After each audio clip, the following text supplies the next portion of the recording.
po ay manalangin. Ang maraming Diyos na banal, dakila at makapangyarihan sa lahat. Nagpapasalamat po kami, Panginoon, sa umagang ito na kami po ay nagising. Wala kami sa banig ng karamdaman, Panginoon. At isa po yan, Panginoon, sa malaking biyaya sa amin na kami po ay narito upang makinig, sumamba, at walatihin ka, Panginoon, sa aming mga buhay. Salamat, Panginoon, sapagkat hindi ka nagbabago. Ikaw ang Diyos na hindi nagbabago noon, ngayon, at magpakailanman.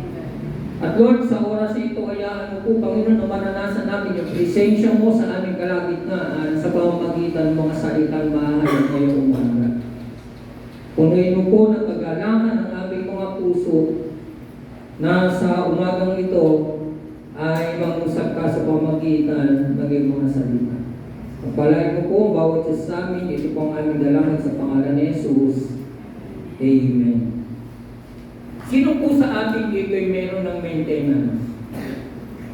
Ayan, madami na, no? Yung mga edad 50 pataas, meron na pong mga maintenance yan. Metformin, mga maintenance na Andlodipine, Gliclazide, Glixampi.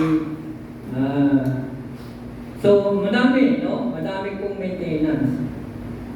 At nung ako po ay bumalik sa aking doktor sa cardiology sa Center, sabi ko, Dok, pwede ba akong siguro mga 5 months, Dok, pwede ba ako magpabunot ng ngipin? Naku, sabi niya, Pastor, hindi po pwede. Sabi niya, kasi wala ka pang dapat mga 1 year, no? Bago ka, sabi ko, Dok, bakit? Sabi niya, nag-ano ka, clopidogrel, no? Tapos, meron ka pang aspirin. Alam mo ba, sabi niya, bawal nga sa iyo masubatan. Kasi pag nasubatan ka, may tendency na hindi mag-aano yung blood mo dahil malabnaw yung dugo mo. Sabi ko, Dok, hindi ko na kaya eh. No? Pero hindi naman talaga totoong sumasakit. Sabi niya, ganito na lang, bibigyan kita ng clearance, pero sabi niya, after 1 week, ibabalik na, titingnan mo muna. Pagka may maintenance ka, sabi nga yan, hindi ka pwedeng tumalya. No? Hindi ka pwedeng huminto, kailangan tuloy-tuloy. Naalala ko yung kapitbahay namin doon, yung maintenance siya. Sabi ng doktor, uminom ka ba ng maintenance? Opo. Pag walang pera, hindi niya iniinom. Pag may pera, iinom siya. High blood po siya. Sabi ng doktor, hindi pwede yung ganyan, nanay. Kaya napakahalaga po ng maintenance sa ating mga buhay. No? Alam niyo po yung maintenance, magastos po yan. No? Magastos po ang maintenance. Pag sinabing maintenance, magastos. Ako po, biglang napalaki yung gastos eh. Kasi sabi sa amin nung kapatid na sa Panginoon, sabi ni Sir Sherry sa akin, Pastor, mag-insure ka na, may edad ka na. Ako, ang mahal pala ng insure, kakapirasong lahat ang mahal. No? Kaya mahal ko ang mag-maintenance. No? At pangalawa, hindi lang ang mahal, kundi tinitingnan ito ng mga doktor na talagang kailangan gawin mo, parang inisip nila, kailangan matutungan yung buhay mo. Kaya pag-uusapan po natin ngayong umaga ay yung tinatawag na maintaining a Christian lifestyle. Pananatili, ano ba sa Tagalog? Pananatili, maintaining. Pananatili, no?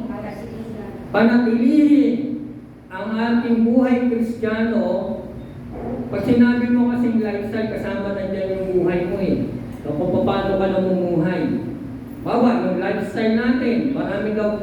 Alala ko po yung doktor, hindi ko po makalimutan nung pangatlong ospital ko dito sa Antipolo, Metro Antipolo. Ang sabi po ng doktor, kaya daw po maraming nagkakasakit sakit ngayon ng mga tao ay dahil sa galit na galit po yung doktor ang sinabi ngayon. Alam mo ba, pastor? Ang dami ngayong may sakit ng mga tao dahil ang tatakaw.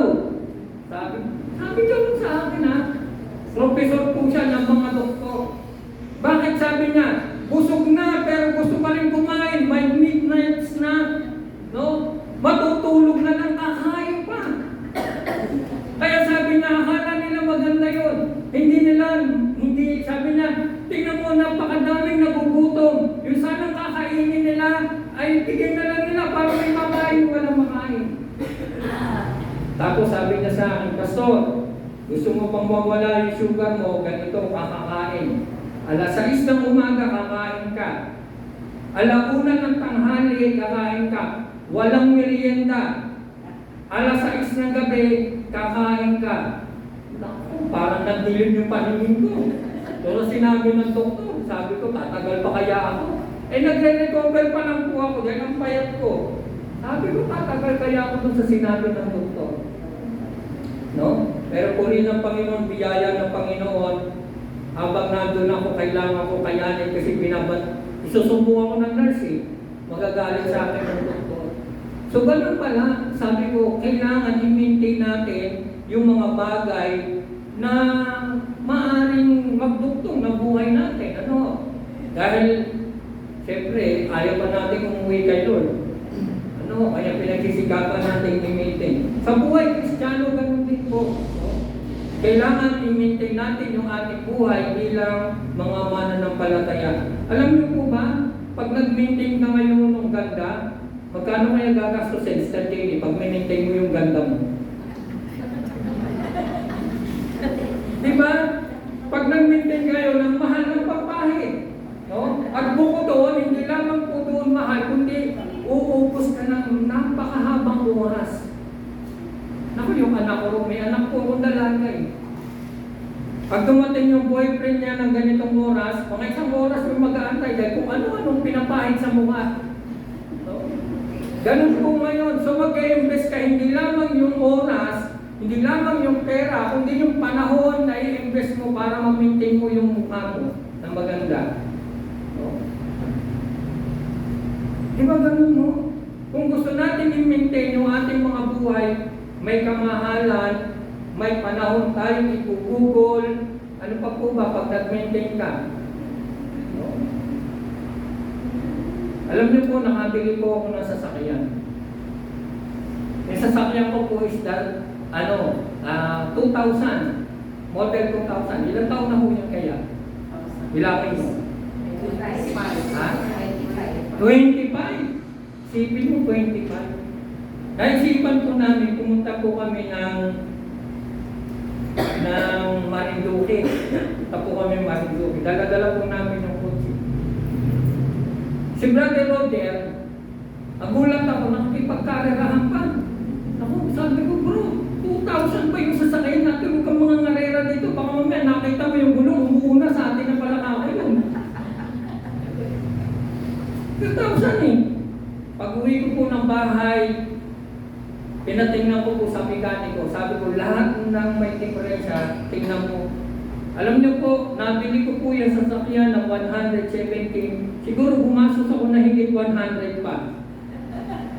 Para po, kasi sabi ko, niisip ko, alam niyo po yung mga babae, hindi ko sinisirahan yung mga babae dahil may asawa po ako. Pero pagdating sa gastusan, grabe reklamo. Papagawa ko to, papagawa ko. Alam niyo po, diyan kami madalas magtalo ng asawa ko. Sabi ko, iniisip ko, pero nung nakasakay tayo dito sa sasakyan ito, baka ito yung pumatay sa atin pag di natin pinaayos. Di ba? Okay lang kung katulad kay Pastor Raul yung sasakyan mo, bago-bago kay Pastor Oyet eh. Siguradong hindi, di ba? Yung 2,000, baka mamaya naiwan na yung kahan, naiwan na lahat ng gulong, natanggal na. Kaya, maintaining ito po ay isang proseso ng ating buhay na dapat po natin pagtunan, lalong-lalo na po sa ating buhay Kristiyano. How to maintain our Christian life. Paano natin i-maintain yung ating buhay Kristiyano? No? Kasi ang pinag-uusapan dito, Mga kapatid, ang pag sinabi pong lifestyle, sabi nga po ni dictionary, sabi niya, maintaining, sabi niya, to keep something in existence in a certain condition or the same level of implying active effort to prevent decline of failure. Yun daw pag-maintain, yung isang bahay daw, no? Kapag ka mini-maintain mo yan, no? Ay talaga po matagal pong masira. Diba? Alam niyo po sa bundok, meron po kaming bahay sa bundok, sa Wawa Dam. No? Pagdating nyo ng Wawa, Montalban, kasakay ka ng bangka, mga 20 minutes, pagkatapos nandun ka na. Alam niyo po, every week, pumupunta kami doon kasi ang dami pong anay.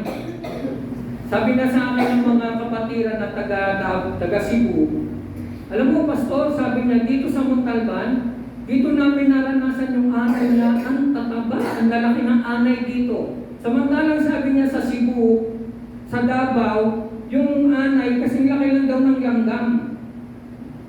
Sino may taga Cebu dito? No? Sabi niya doon, sa may Masbate, no? Wala pa sabi niya makikita ang anay na napakalalaki. Dito sa Montalban ay napakalalaki ng anay. At alam niyo po ba, isang taon mo lang na hindi bisitahin ng bahay mo, siguradong ubus na lahat ng lalo pagkahoy. No? So kailangan natin i-maintain. Pagka meron kang bahay ngayon, i-maintain mo, may pinturahan, lahat gagawin mo para maging bago. Kaya sabi dito, maintaining is active effort to prevent decline of failure. No, sabi niya, it refers to preserving, supporting, continuing of defending something such as maintaining a high standard of work. So malaking bagay sa buhay natin bilang mga mananampalataya, yun kung sinasabing pag-maintain o pananatili. Sasabihin ni Nanay Kuching, paano kaya ako mananatiling maganda? Diba? Aba, meron akong nakikita at the age of 80, ay makikita mo maganda pa rin. No? Naalala ko po yung isang kasama namin when kami po mag-isawa ay nasa lifestyle company pa noon. Sabi ko, ang ganda pa ni Nanay, 80 years old. No? Tapos hindi pa ko lubot yung mukha niya. Ano kanya ang ginagawa nito? Alam mo kung ano ang iniinom? Yung intra. Nakakita na po kayo ng intra-juice? Yung sa batalingan, ang halaga po nun is 1,800. Sabi niya, alam mo, Pastor, sabi, tinanong ko, na ako, pero kita mo, na-maintain ko kasi kaya inom ng intra. Isipin mo, mahal ng intra, no? I-maintain mo lang yung sarili mo para maging maganda. So, mahalaga po ito sa atin bilang mga Kristiyano. Sabi po dito, when one is born again and chooses to follow Jesus Christ, certain things will be changed. Pag tayo daw po ay naging born again Kristiyano, tinawag ng Panginoon para maglingkod, maraming mga bagay na mababago sa ating buhay. No? Yung ating ginagawa, no? Yung ating mga activities, yung daily activities natin, at isa pa po doon yung ating pakikipagkaibigan, pakikisalamuhan, at kung paano tayo tinitingnan. Sabi po, ang isang isinilang na muli at piniling sumunod sa ating Panginoong Jesucristo, may ilang bagay na mababago. Isa sa mga ito ay ang aktibidad na gagawin mo, pati na ang uri ng pangangailangan at pakikipagkaibigan na gusto natin. Mababago po yun. No? Mababago po yung ating pananaw. Kaya sabi na, in 2 Corinthians chapter 5, verse 17, kaya kung nakipag-isa na kay Kristo ang isang tao, isa na siyang bagong nilalang. Wala na ang dati niyang pagkatao at sa halip ito'y napalitan na ng bago. No? So, kailangan sa buhay natin bilang Kristiyano, meron tayong mga bagay na papabuhin. Meron tayong mga bagay na i-maintain nung makakilala tayo sa ating Panginoon. Sabi ko nga, ang mahal. No? At magbuhubos ka ng panahon sa isang pag-maintain na any kind of relationship, no? Na kailangan mong i-maintain. Halimbawa, pag nagmahal ka, i-maintain mo yun eh. No? Maraming hindi nagkakasundo, No, bakit nagkahiwalay ba si Teresa? Sino ba yung artista na yun? Si Nanay ko na Ha? Hindi, sino ba yung parang foreigner na pero Pilipino? Si Samuel B. Diba? Alam niyo, hindi ako updated. Diba? Bakit po? Kasi hindi namin yung relationship. No, hindi na panatili. Kasi di ba pag nagmahal ka, ay grabe. Pagka natuto kang magmahal, alaga kong ako ho'y matutong nagmahal, ako'y high school, wala ho akong pinasa, kundi right good manner and right conduct lang. JMRC lang po pinasa ko. So, kasi kung saan yung babae, nandun ka eh. Diba? Kasi gusto mo i-maintain yung pagmamahal mo na inialay sa kanya. Kaya yung pong maintaining ay talaga pong dapat napapaloob sa buhay natin bilang isang mananampalataya, lalo na pag naglingkod na tayo sa Panginoon. Ang tanong, how we maintain our Christian life? No? Paano natin i-maintain ang ating pagiging Kristiyano? Number 1, sabi dito, pray regularly to strengthen your relationship with God. Paano natin i-maintain yung buhay pananampalataya natin kung wala tayong regular na pananalangin? No? Minsan alam niyo po, ito po yung sakit natin eh.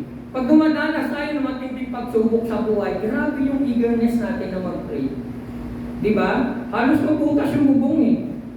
At may mga time na minamadali natin na sumagot ang Panginoon. Totoo po yan, ako naranasan ko po yun eh. Noong ako po ay nagkaroon ng, hindi ko po alam, pero nagkaroon po ako ng series of heart attack. No, yung nawawalan ako ng malay, nangingitin, nalalamig yung po katawan ko, bumabagsak yung BP ko ng 80/60. Akala ko, akala ko acid lang, no, umakyat dito po. Pero nung kinukwento ko sa doktor, sabi niya, hindi mo ba alam, pastor, sabi niya, nagkakaroon ka ng series of heart attack. Hindi na yan simpleng, hindi na yan simpleng, ibang acid. So, yung pala yun. Sabi dito, according to the Bible, it is vital to create a connection with God. And without a relationship with God, it would be difficult to navigate the challenges. Sabi po, napakahalaga na lumikha ng isang connection sa Diyos. No? At kung walang kaugnayan sa Diyos, magiging mahirap na lampasan yung mga hamon natin sa buhay. Kaya isa po sa paano natin i-maintain yung ating pagiging mananampalataya, pagiging Kristiyano natin, pray regularly and strengthen your relationship with God. Hindi lamang po yung pananalangin, yung i-maintain natin, kundi yung relationship natin sa Panginoon. No? Paano ba natin tinitingnan yung ating relasyon sa Panginoon? Lumalago ba yung ating relasyon sa Panginoon? Nakikita ba sa buhay natin yung relasyon natin sa Panginoon?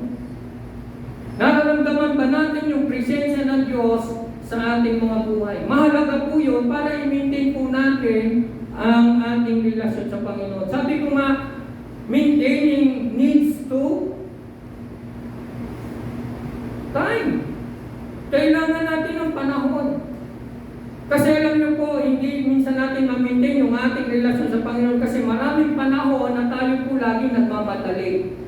Nagmamadali tayo sa trabaho, nagmamadali tayong matulog, nagmamadali tayong magpahinga. Diba? Lahat ng bagay ay gusto nating gawing madali. At pag madali po, diba? Marami po mga tao nagkakilala lang na mabilis at nag-decide. No? Sabi nila, so magpapakasal na kami kasi ready na kami. Ilang taon pa kayo magkakilala? Hindi po, 1 month lang, okay na yun. No? Hindi po nag-invest ng time para makilala ang isa't isa.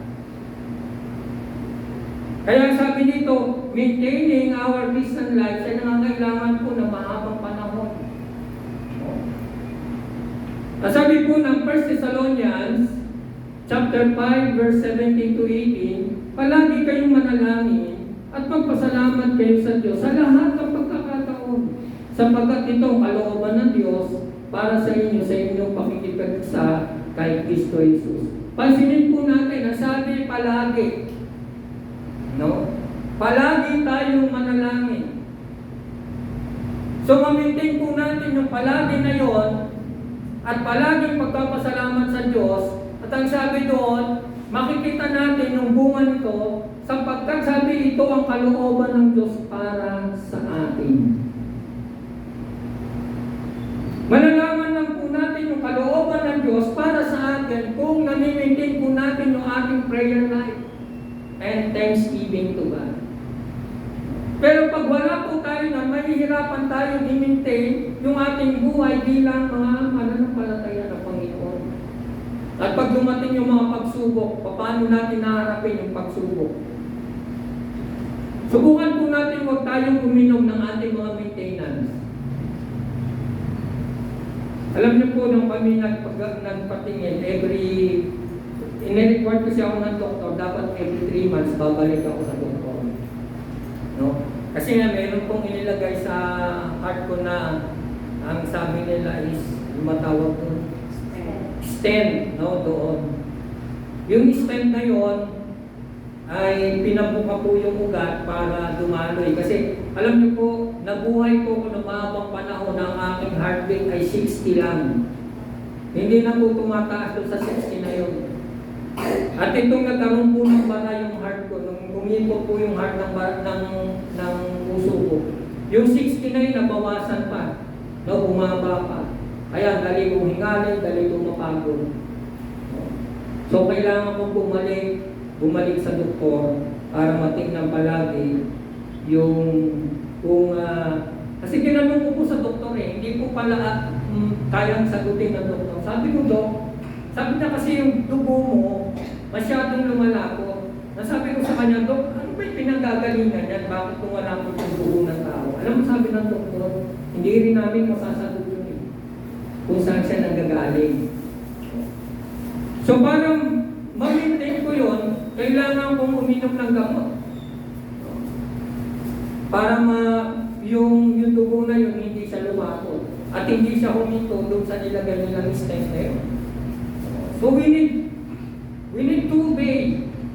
Kailangan natin sumunod para ma-maintain natin. Kaya sabi dyan, magbantay kayo at manalangin upang huwag kayong madaig ng tukso. Ang espiritu'y nakahanda, ngunit mahina ang laman. Pansinin po natin yung talatang yan. Sabi, para ma-maintain daw po natin ang ating Christian life, kailangan natin magbantay. Kailangan natin tingnan ang ating mga pananampalataya. Kailangan natin suriin ang ating mga sarili. Bakit? Kasi mayroong tukso. May mga sakit na dumarating sa atin. At pag di natin naagapan yan, sabi doon, may gusto ang Espiritong ipagawa sa atin. Pero sabi doon, mahina tayo. Mahina yung laman natin. Mahina yung flesh natin. So, number 1, pray regularly to strengthen your relationship with God. Pangalawa po, nasabi po dyan, develop a habit of reading the Word of God. Siguro sabihin natin, Pastor, napaka-basic yan eh. No? Basic lang po yan. No? Pero ito po yung mabisa para ma-maintain po natin yung ating relationship, yung ating lifestyle, yung ating buhay para sa ating Panginoon sa paglilingkod na ginagawa natin. Ang sabi dito, the Bible helps you know the will of God for the lives of human beings. It is also as a guidebook for Christian living. Tinutulungan ka ng Biblia na malaman ang kalooban ng Diyos para sa buhay ng mga tao. Ito rin ay gumaganap bilang gabay na aklat para sa Kristiyanong pamumuhay. But the question is, gaano natin binabasa ang salita ng Panginoon? Gaano kalaking oras at panahon ang ibinibigay natin sa pagbabasa ng salita ng Panginoon?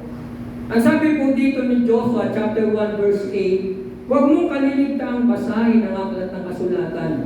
Paggulay-gulayan mo iyon araw at gabi upang matupad mo ang lahat na nakasaad doon, sa ganon magiging masagana at matagumpay ang iyong pamumuhay. Nung ito'y sabihin ng Diyos kay Joshua, no? Si Joshua po noon ay isang batang mananampalataya. Sabi na natin batang leader, no? Kasi po nung wala na si Moises, si Joshua na po yung nag-take over papunta po sa Land of Promise. At maraming bagay na wala po siyang kaalam-alam, no? Paano i-handle ang Israelita papunta sa Land of Promise? Hindi na po alam masyado yun. Pero sabi sa kanya, huwag mong kaliligtan basahin ang kasulatan. Hindi lamang binabasa, kundi sabi dito, paggulay-gulayan, meditate it day and night. No? Hindi lamang yung katulad na nagbabasa tayo ng comics, no, yung pagbabasa ng Biblia, kundi ito po ay binubulay-bulay natin. Siguro sasabihin natin, Pastor, para lang yan sa mga nag-aaral ng Bible school. No, hindi po. Ang pinag-uusapan po natin dito is how to maintain our Christian lifestyle. At lahat po tayo meron nito. Kaya nga po, sabi ko, ito po yung magbibigay sa atin ng idea kung saan tayo dadalhin ng ating pagiging, yung lifestyle natin bilang mga Kristiyano. No? Ang sabi po dito, sa Pahayag chapter 1 verse 3, pinagpala ang bumabasa ng aklat na ito at ang mga nakikinig sa propesiya nito at tumutupad sa nasusulat dito sapagkat malapit na itong maganap. Can you imagine kung hindi mo binabasa yung salita ng Panginoon? Wala kang basihan sa lahat ng nangyayari sa ating panahon ngayon. No? Kung hindi mo binabasa yung salita ng Panginoon, wala kang basis kung ano na yung nagaganap sa ating huling kapanahonan ngayon. Hindi mo binabasa ang salita ng Diyos, wala kang idea na kailan babalik ang Panginoon. Ano yung palatandaan ng pagbabalik ng Panginoon? At pag wala kang idea na yun, masasurprise ka. And yet, you are not ready to meet the Lord. No? Hindi ka handa para ma-meet mo ang ating Panginoon. Kaya isa po yan. Sabi, develop a habit of reading the Word of God. Kaya mga kapatid, pagkukulan po natin ng panahon ang pagbabasa ng salita ng Panginoon. Sino po dito ay may Facebook? May Facebook. Siyempre, lahat po kayo. Alam niyo po, sabi nga nila, hindi ka raw tao ngayon pag wala kang Facebook. Diba? Lahat po tayo may Facebook. Ang tanong, bakit? Maliban na lang kay Sister Virgil. Sigurado walang Facebook to kasi hindi nag-cellphone to. Si Nanay Kunching. No? Sino pa po? Basta lahat po ng mga, ano ang tawag nila ngayon sa mga matatanda? Ha? Hindi, may tawag sila dun sa waki, mga toddlers. Yan.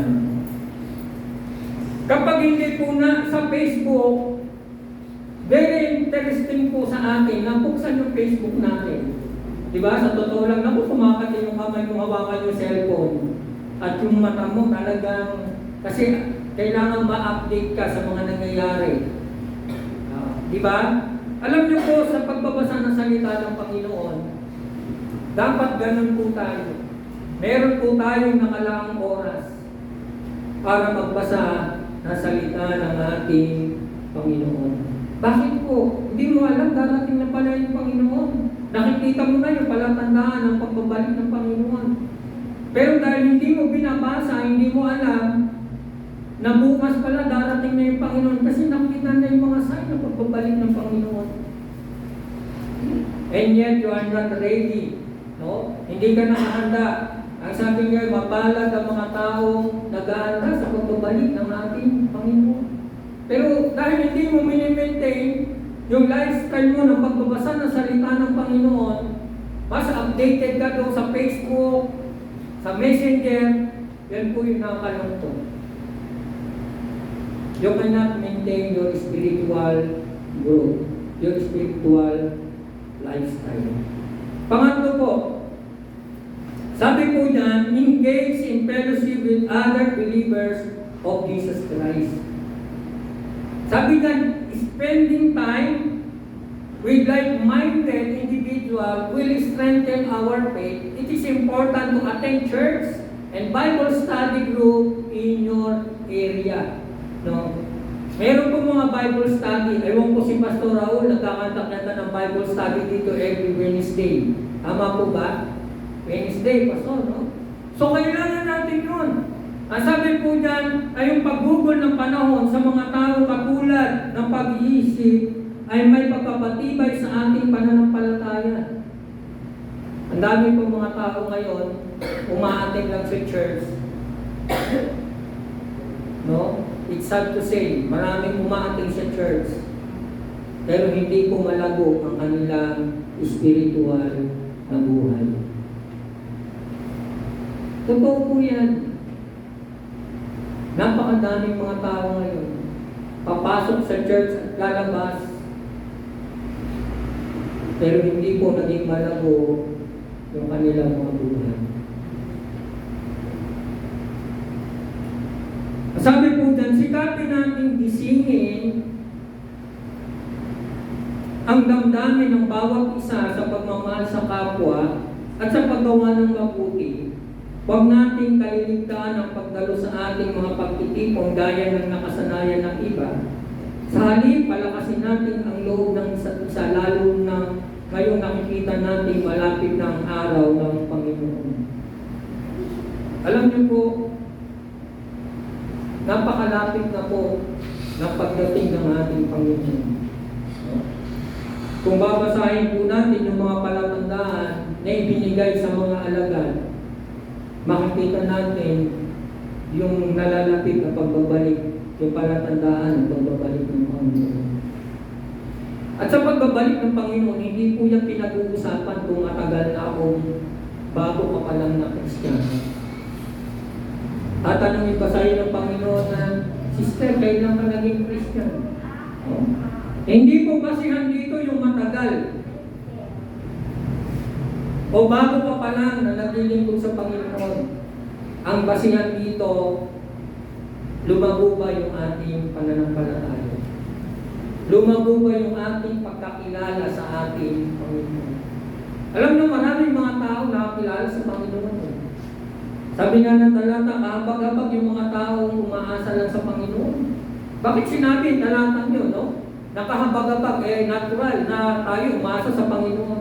Maraming mga tao umasa sa Panginoon, nakakilala sa Panginoon, pero hindi na bago yung buhay. Pero umaasa sa Panginoon. Kaya sabi dito, sikapin natin gisingin ang damdamin ng bawat isa sa pagmamahal sa kapwa at sa paggawa ng mabuti. Huwag nating kaligtaan ang pagdalo. Kompleto po yung sinabi dyan, no? Sikapin natin gumawa ng mabuti. Huwag nating kaligtaan na dumalo sa gawain ng Panginoon. Palakasin natin yung loob ng mga kapatid natin sa Panginoon. Alam niyo po, sa mga malalaking church ngayon, like Victory, hindi po natin kinukumpara yung mga church, pero sila ay nandun yung pagsisikap nila na yung kapwa nila artista, kung saan ka mang sektor, ay madala mo yung kapwa mo sa Panginoon. Gulat na nga lang ako, dami ng mga Kristiyanong artista ngayon. Diba? Na nagpapatotoo. Why? Nakita ng mga ibang kapatid natin sa Panginoon na kailangan nilang mag-spend ng time para sa kaluluwa sa Panginoon. Tingnan po ninyo si Jesus Christ is 3.5 years. 3 taon na kalahati lang siya nagturo sa mga alagad. At bago siya bumalik sa langit. Pero yung mga alagad, natapos yung kanilang paglilingkod, yung kanilang patotoo, hanggang sa sila po ay dumating sa kamatayan. Kung wala po yung pangangaral na salita ng Panginoon na dumating sa atin, hindi po natin maririnig ang pangangaral na ito. Kaya sabi dyan, engage in fellowship with other believers of Jesus Christ.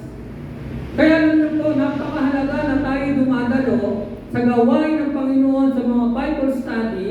Bakit po? Kasi doon natin mararanasan yung pagbabago ng Panginoon sa ating buhay. Once a week lang po yung message, no? Sa ganitong panahon, makakarinig kayo ng mensahe, pero the question, how to maintain your Christian life, your Christian living, without hearing the Word of God. Kapag hindi natin naririnig yung salita ng Panginoon, pinyunting at hindi natin binabasa ang salita ng Panginoon, pinyunting tayo po ay lalago. Kung pagbabasayan natin ng pag-aaral, alam niyo po, sa pag-aaral, kaya tayo natututo, di ba? Kaya pabalik-balik ka sa school. Naalala ko na ako po ay mag-grade 1. Isa po sa pinakamahina ko noon ay bumasa. Nangangalahating taon na po ako sa grade 1, hindi pa rin po ako marunong bumasa. Ang problema po ng teacher noon, mahina bumasa yung mga bata. Alam niyo po kung bakit? Ay, kasi sipag ng mga teacher noon eh. Bibigyan lang kayo ng assignment, parang tumahimik kayo. Ayan, gawin nyo yan ha. Pero yung teacher, mayroong isang bata doon, mayroong nag-aalis ng uban. Na-imagine nyo yun noong araw. No? Kaya yung po aking, may libro po kami noon na, ewan ko sino nakaabot ng libro na yun, nung Halika. Merong libro nung araw noon. Parang ako nang talaga nag-grade 1. Nakalagay po doon, halika nida, aba, ano ito, aba, suso, pala. Nakalagay. Pero pag tinuro yung suso, hindi ko kayang basahin. Pero siya, kabisado ko po yun. Ganon po nung araw, ganon po yung mga bata noon. Palibasa po, lumaki po ako ng walang nanay, wala sino magtuturo sa akin. Kasi namatay po yung mother ko at the age of grade 3 lang po ako. And the rest na 3 years na yun, na pagkasama natin, almost nasa hospital na po siya. Kasi nagkaroon po siya ng cancer. So pag hindi po tayo nag-aaral, hindi tayo nagbabasa, hindi po natin matututunan yung isang bagay na hindi po natin pinagugugulan ng panahon. No? Hindi po natin mini-maintain. Kahit anong bagay, no? Na gusto natin mapabuti, kailangan natin i-maintain, kailangan natin bigyan ng oras. Halimbawa, yung kaldero mo, napakatagal nang may uling yan. Hindi mo makikita ang puputi hanggat one day, kailangan mong isisin yun. No? Kailangan mong gawin, kailangan mong pag-desisyonan, lilinisin ko na to, dahil marami na po. So, ganun po yung ating dapat maging karakter sa buhay natin sa paglilingkod sa Panginoon. Kailangan po natin, nasabi na, engage in fellowship with other believers of Jesus Christ. Kung gusto natin lumago sa paglilingkod sa Panginoon, hindi lamang paglago, ang pinag-uusapan natin dito, hindi lamang paglago, kundi paano ako magagamit ng Panginoon. No? Paano gagamitin ng Panginoon? So, kailangan mo mag-engage. Kailangan nandun ka, nagbibigay ka ng panahon, nagbibigay ka ng oras para makinig. At yung pakikinig na yan ay magbigay sa atin ng pagkakataon para maibahagi sa iba. Alam niyo po, sa may tinatawag ng 1040 window, wala pong mahabang pag-aaral na salita ng Panginoon kasi bawal. Kapag kayo sinare sa iyo yung John 3:16, aalis na po yung nag-share noon, ang may iwan lang sa iyo, yung John 3:16, paano mo ngayon isi-share yung John 3:16 na hindi mo bibigyan ng panahon sa isang bawal na lugar? Sa isang patagog na lugar. Alam niyo po, ganun lang ang sistema. Pero magugulat po kayo sa 1040 window na tinatawag na bawal ang salita ng Panginoon, doon po mabilis lumago ang salita ng Panginoon. Punta po tayo dyan sa Cambodia, Nepal, India. Hindi po madaling maging mananampalataya. Pero sila po yung pinakamabilis na lumalago. Bakit? No? Sabi diyan, engage in fellowship with other believers of Jesus Christ. Kapag ka sila po sa Saudi, sino po yung nag-upload ng Saudi dito? No? Noong panahon na yun, that was 1980s. No? Alam niyo po, pag nahuli kayo sa Saudi noon, bawal ang salita ng Panginoon doon. May mga kaibigan po akong pastor dyan na nawala, hindi na nakabalik ng Pilipinas dahil pinatay na sa Saudi dahil sa pangangaral na salita ng Panginoon. Pero hindi ko napigilan ang fellowship sa Saudi. Ngayon, sabi nga ng anak ko, dahil yung anak ko nasa 11 ba? 13 years. 14 years na siya nasa Qatar. Sabi niya, tayo, alam mo ngayon dito, naglagay na ng mga certain places para doon naman ang bahan ang mga Kristiyano. Kaya po, hindi na ako ngayon mas mahirap. No? Pangapat po, ang sabi po dyan, have a strong will to stay away from temptation that may lead to sin. No? Magkaroon daw po tayo ng matibay na kalooban na lumayo sa lahat ng uri ng tukso, no, na siyang maghahatid sa atin sa pagkakasala. Sabi po, you must need to know that a Christian life is not easy. Kailangan natin malaman na ang pagiging mananampalataya ay hindi po madaling buhay. Di ba? Nung naging mananampalataya, yung iba sa atin, maaaring tinakwil tayo ng ating asawa. No? Galit sa atin yung mga mahal natin sa buhay. Ayan, nagbago-bago ka sa ng reliyon dahil naghirap ka. Di ba? Kaya sa murong, karamihan po sa murong, babae lang eh. Walang lalaki pa so, no? Puro babae. Ang tinawag ng Panginoon. Ang sabi niya, anything that is against God's will is sin. Sabi niya, anumang bagay na labag sa kalooban ng Diyos ay kasalanan. Kaya pag hindi natin minimaintain yung ating buhay, bilang mga mananampalataya, tayo po ay malapit sa tukso at malapit sa kasalanan. Kailangan mayroon tayong responsibility, no? Ang sabi niya sa 1 Peter chapter 5 verse 8 and 9, maging handa kayo at magbantay. Ang diablo, ang kaaway ninyo ay parang yung umuungal at ali-aligid na naghahanap ng malalaka. Labanan niyo siya at magpakatatag kayo sa inyong pananampalataya sa Diyos tulad ng alam ninyo. Hindi lamang kayo ang nagtiis sa mga kahirapan, kundi gayon din ang inyong mga kapatid sa buong daigdig. Kapag hindi matibay yung ating pananampalataya, kapag hindi natin minimaintain yung ating buhay bilang naglilingkod sa Panginoon, tingnan po natin, may kaaway tayo. Andyan ang diablo, sabi na kaaway natin na parang yung umaatungan, naghahanap ng masisila. Alam niyo po, hindi na naman sisilain ng kaaway yung kanya. Di ba? Ba't napapag-interesan yung kanya na tayo mga hindi sa kanya, tayo mga naglilingkod sa Panginoon, interesado po yung kaaway na tayo po ay lapain, no? Tayo po ay alisin sa paglilingkod sa Panginoon. Sabi nga ng isang pastor, hindi ginawa para sa tao ang impyerno, pero papayag ba naman si Satanas na siya lang mapupunta? Kaya sabi nito, mayroong paghahanda, no? Mayroong dapat gawin, magpakatatag, no? Maghanda tayo, sapagkat yun po, yun dapat natin i-maintain. Ang sabi ng 1 Corinthians 16:13 to 14, maging handa kayo at magpakatatag sa inyong pananampalataya. Maging matapang kayo at magpakatibay. At ang lahat ng ginagawa ninyo, gawin ninyong may pagmamahal. Tingnan po niyo yung sinabi. Hindi po ibig sabihin na nag-aanap tayo ng away, no? Magpakatapang tayo. Hindi. Maging matapang tayo, no? Saan? Sa paggawa ng mabuti, maging matapang tayo sa pagdadala ng salita ng Panginoon sa lahat, sabi doon, ginagawa ninyo, gawin ninyong may pagmamahal.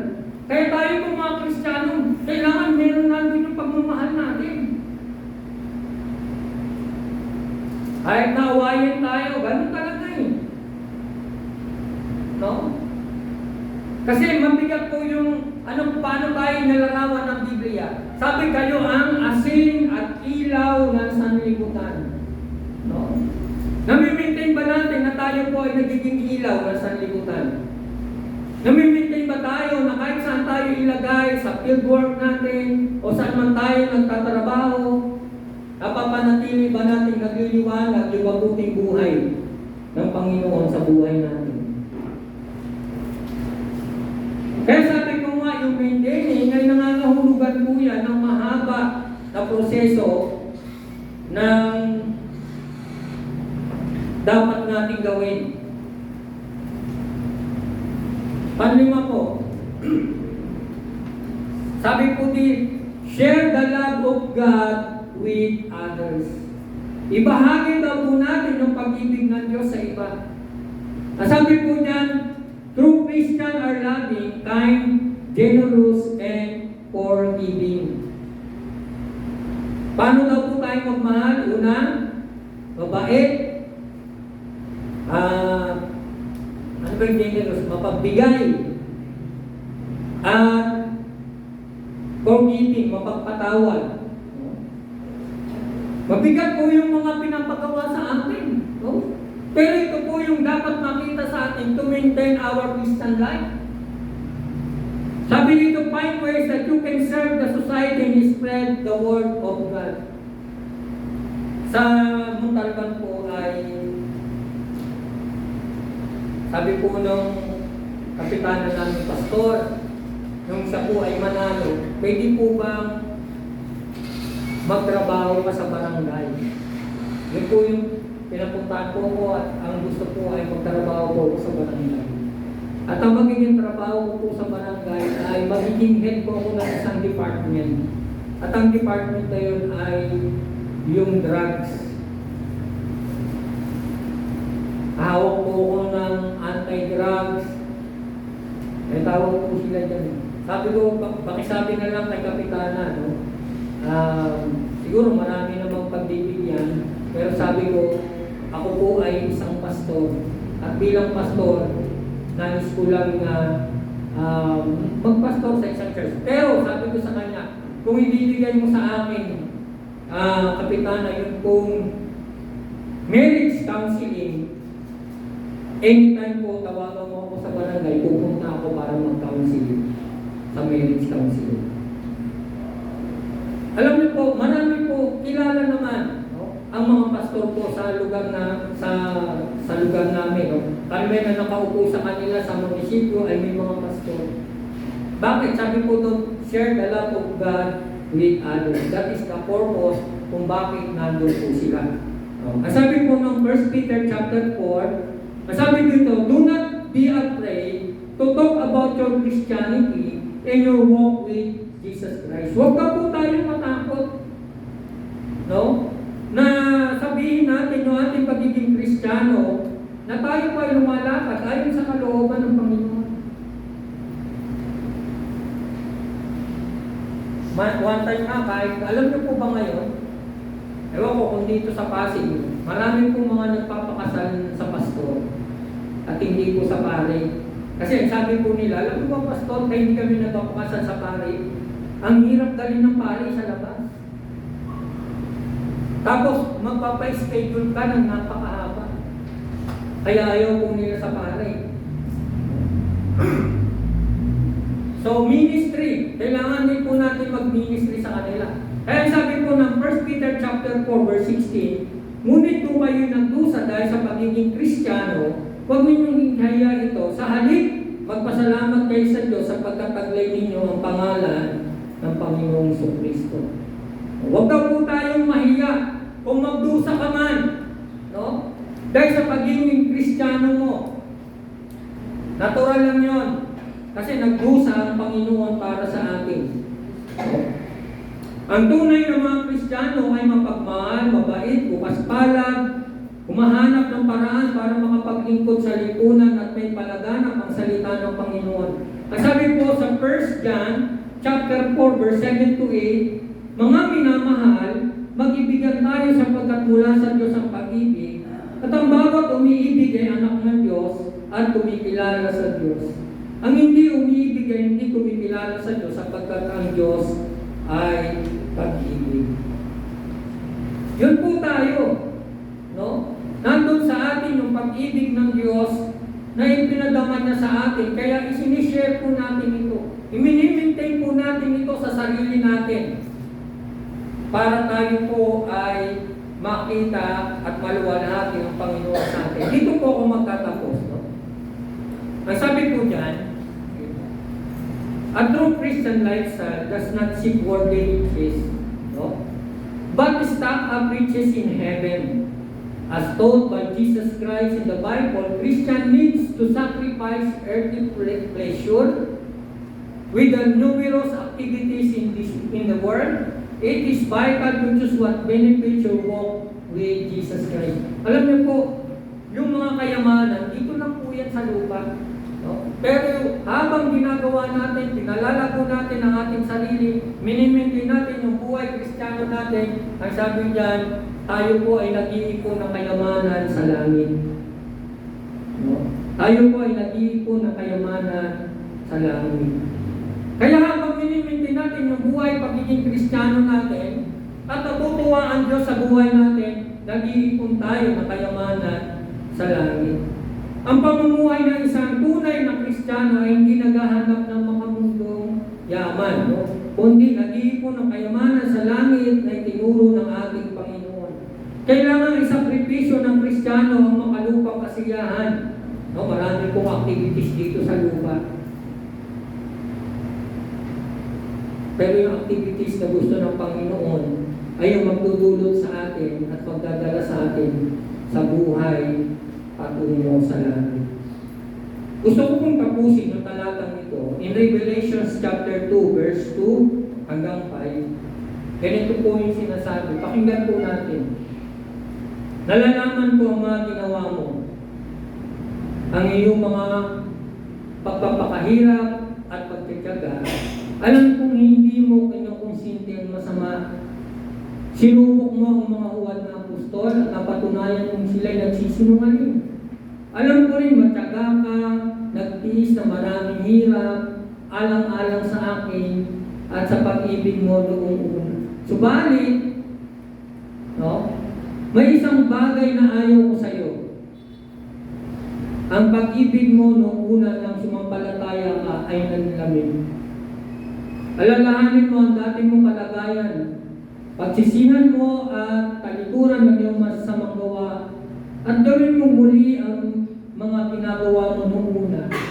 Kapag hindi ka nagsisi, pupunta ako dyan at aalisin ko sa kinalalagyan ng iyong ilawan. Ito po yung sinabi sa Church of Ephesus. Yung ang ganda ng kanilang ang ganda po ng pagkakakilala sa kanila. Sabi niya doon, alam kong nagtyaga ka, nagtiis ka, na maraming hirap, alang-alang sa akin. Hindi ka sumuko.